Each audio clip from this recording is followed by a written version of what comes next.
Mesdames, Messieurs, merci de nous suivre dans Échange. Aujourd'hui, nous évoquons les accords de partenariat économique et leur implication sur la vie de nos nations. Les APE peuvent-ils sortir les pays signataires de la misère? Comment les États doivent-ils s'organiser? Pour en parler, je reçois sur ce plateau pour vous Constant Patassé.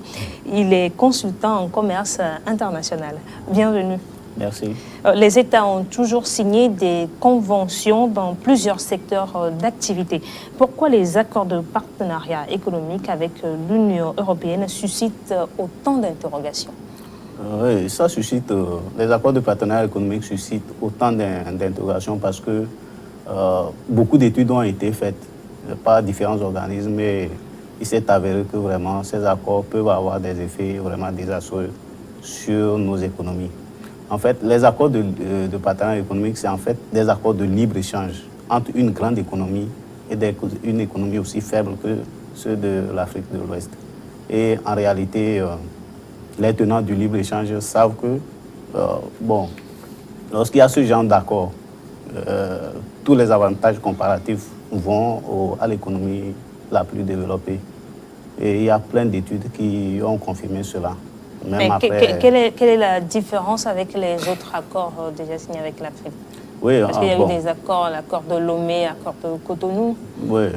Donc, si je prends le cas de l'accord de Cotonou, dont émane l'accord de partenariat économique, c'est en fait un bon accord, un accord de développement, un accord d'aide au développement que l'Union européenne devait aider l'Afrique à se développer. Et lorsque vous consultez ces accords, vraiment, vous allez voir que ces accords peuvent, les éléments que constitue l'accord de Cotonou peuvent aider vraiment au développement de l'Afrique.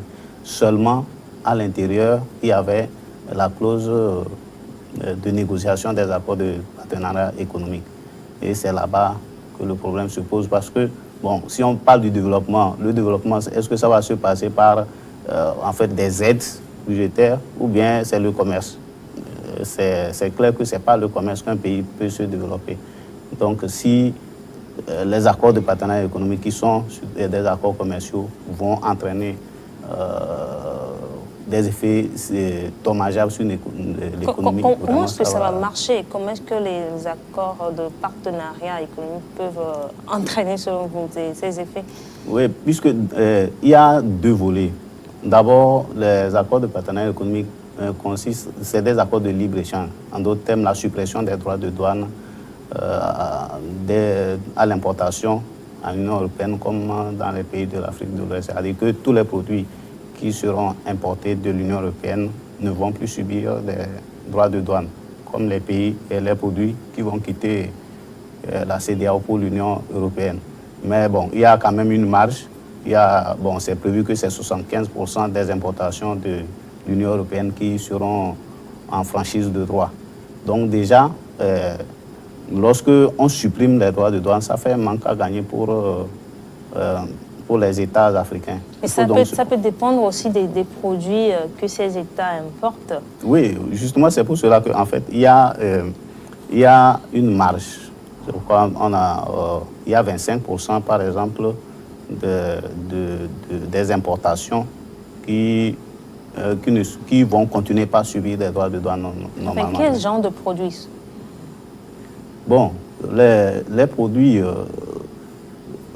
tout ce que la consommation, il y a la consommation, mais si nous allons parler surtout des produits qui ne vont pas subir la suppression des droits de douane, il s'agira surtout des produits agricoles, les produits qui seront en concurrence directe avec les produits des pays africains sur le territoire national et les produits qui peuvent être issus des industries naissantes.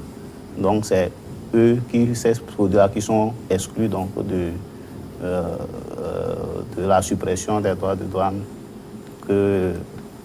qu'entraînent les accords de libre-échange. Donc les APE sont des accords de réciprocité. Donc comment est-ce que les États sont-ils partis d'un accès préférentiel à la mise en place de ces accords de réciprocité? reprenez la... Comment est-ce que les États, Oui. enfin les communautés comme la CEDEAO et l'Union européenne sont-ils partis des accords préférentiels, des accords d'accès préférentiel à la mise en place d'un accord de réciprocité que Voilà, sont c'est une belle question. Effectivement, il y avait le système de préférence généralisée donc, qui permettait depuis aux pays sous-développés de l'Afrique arabe et Pacifique d'exporter donc à des droits plus réduits en Union européenne. Mais seulement, il y a la notion de la clause de la nation la plus favorisée de l'OMC. Donc, selon cette notion, lorsque vous accordez des préférences commerciales à un pays de l'OMC, les autres pays de même niveau ont le droit d'en bénéficier. Seulement, les pays de l'Amérique latine... Vous ne pouvez pas faire exception voilà. des États. Voilà, donc ne savent que donc, les pays de l'Amérique latine ont vu qu'ils étaient lésés dans leur exportation. Donc, ça fait qu'ils ont commencé par porter plainte contre l'Union européenne devant l'OMC. Et c'est l'OMC qui a intimé donc, à l'Union européenne de régulariser la situation. C'est pourquoi déjà en 2001, ils ont mis en place un autre système de préférence généralisée qui est l'initiative Tout sauf les armes. Et l'initiative Tout sauf les armes donc, accordait la possibilité à tous les pays les moins avancés de tout le monde donc d'accéder, d'exporter en franchise de droit en Union européenne. D'exporter les armes, mais est-ce que les Africains produisent des armes? Voilà, tout sauf les armes, c'est-à-dire qu'ils vont exporter tous les produits sauf les armes. Donc, ça a permis quand même à certains pays du monde, tels que le Cambodge, vraiment de développer son industrie d'exportation. Ça a aidé, mais bon, en Afrique, on ne sait pas pourquoi on n'a pas pu saisir cette occasion donc, pour développer nos exportations. Parfois même, lorsque vous voyez, vous lisez dans certains documents, on dirait que bon, on n'est pas vraiment au fait de ce dispositif. On ne sait pas que ce dispositif existe et qu'on peut l'exploiter pour doper nos économies. Donc on pourrait dire aujourd'hui que les APE ne bénéficient pas à l'Afrique?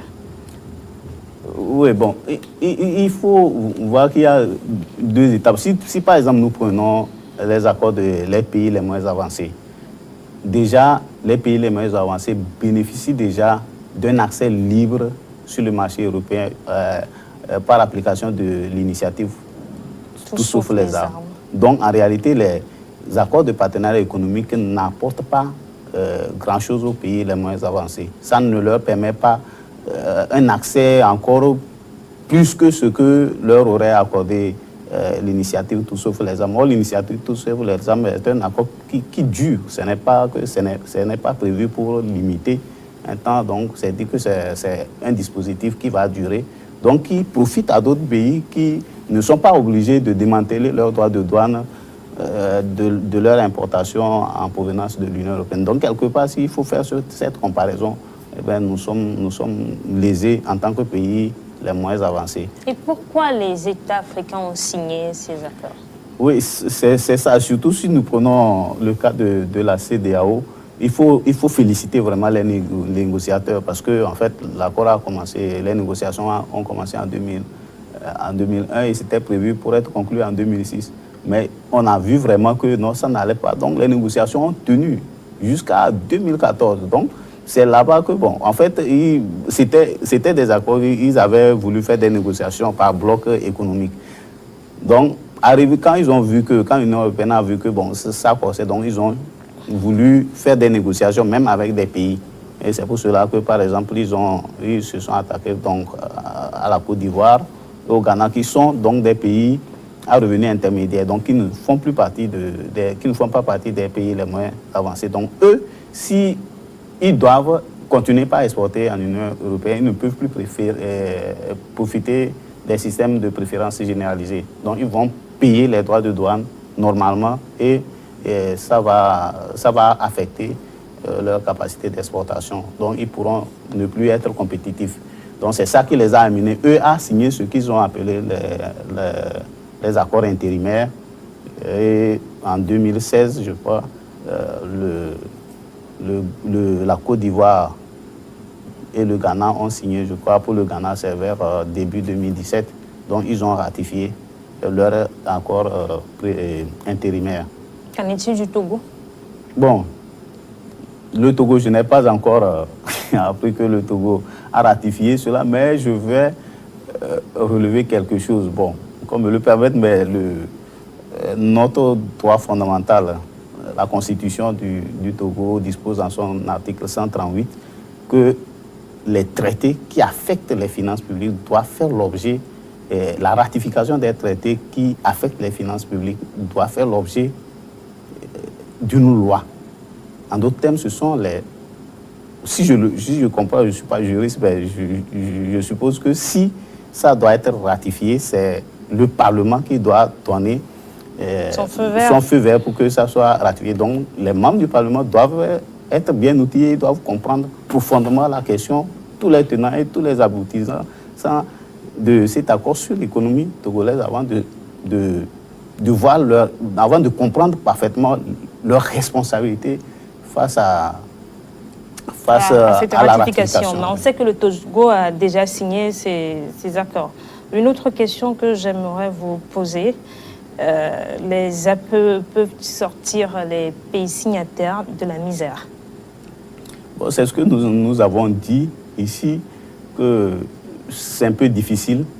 Aujourd'hui même, il y a des études qui ont post-signature APE publiées en 2015 quand même, qui relèvent toujours que les APE vont affecter négativement l'économie de la CEDEAO. Pourtant, donc, lorsqu'on jette un rapide coup d'œil aux tests publiés par les institutions européennes, l'impression c'est que les APE produiraient beaucoup d'avantages pour les économies du continent. Ainsi, ces derniers favoriseraient entre autres le commerce et les investissements directs étrangers. Bien. Prenons le cas des investissements directs étrangers. S'il vous plaît, les investissements directs étrangers, ce n'est pas une dividende que les pays signataires vont recevoir. Pour obtenir les investissements directs étrangers, un certain nombre de conditions doivent être réunies.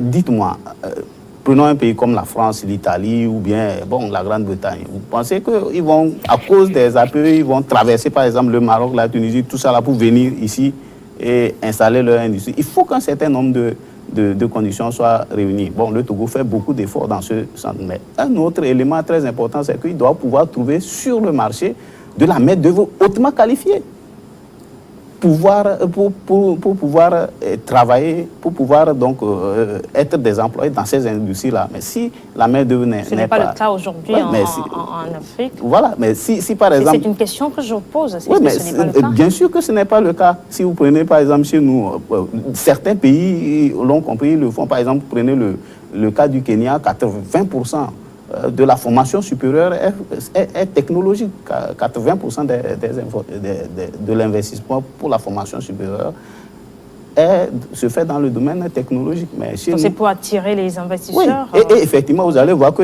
actuellement au Kenya, il y a certains pays comme le Kenya, le Rwanda, des investisseurs viennent simplement. Si vous êtes au Nouvel, vous allez voir que des industries viennent s'installer dans ces pays-là. Donc, si nous voulons attirer les investissements directs étrangers, cette politique volontariste doit être engagée pour bâtir une industrie, si je peux l'appeler ainsi, de la main-d'œuvre qualifiée, hautement qualifiée, pour que si il y a besoin, si une entreprise européenne veut s'installer, qu'elle puisse trouver sur place de la main-d'œuvre qualifiée. C'est ce que les pays comme la Chine ont fait. Pour commencer, d'abord, la Chine a mis en place même un institut franco-chinois en France pour favoriser la production en grand nombre de la main-d'œuvre qualifiée. Et ce qu'ils ont fait, c'est ce qu'ils ont continué par faire aussi dans tous ces pays de l'Asie. Et c'est ça qui a permis la délocalisation facile de ces... Le transfert de technologie. Voilà. Et c'est ça, c'est parce que quand les industries exportent là-bas, et délocalisent là-bas, ils ont accès à de la main-d'œuvre qualifiée, bon marché. Donc, les produits deviennent moins chers, ils deviennent plus compétitifs. Monsieur Patassé, il est aussi dit que les APE renforceraient la gouvernance économique. Mais mais en réalité, est-ce qu'on a besoin des APE pour renforcer la gouvernance économique? Mais vous avez signé. Oui, mais c'est pas l'APE qui va... La gouvernance économique, c'est d'abord une question de volonté politique. C'est une question de perception. C'est une question qui doit amener les gens à savoir que s'il n'y a pas une bonne gouvernance, rien ne marchera. Donc, bon, il y a plein d'autres, au niveau, par exemple, de la CEDEAO, il y a beaucoup de dispositifs qui amènent, qui doivent amener la gouvernance, transparence, une bonne gouvernance, notamment, vous avez les directives de l'UOMA relatives à la transparence dans la gestion des finances publiques, qui peuvent aussi aider à une bonne gouvernance. Donc, nous allons marquer une pause et revenir après le journal sur votre chaîne.